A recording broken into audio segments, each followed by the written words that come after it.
ครับเรามาอยู่บ้านตึกไม่งั้นจะเสร็จเลยครับเห็นไหมครับพายุรุนแรงนะครับ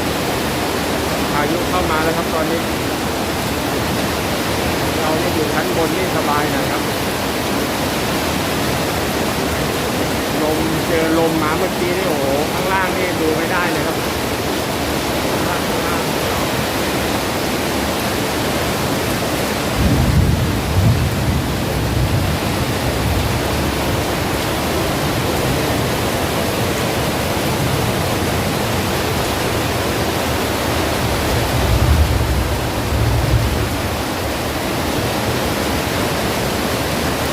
ลมทั้งฝนนะครับตอนนี้หนักมากครับผมหนักมากเลยทั้งลมทั้งฝน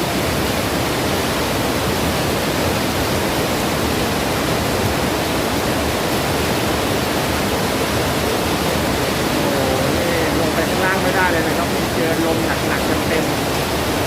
ลมเต็มครับลมเต็ม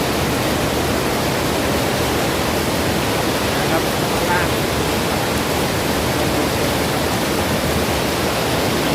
เรามาอยู่บ้านตึกแล้วก็ดีอยู่โชคดีนะครับถือว่าโชคดีแล้วเราจะมาอยู่บ้านตึก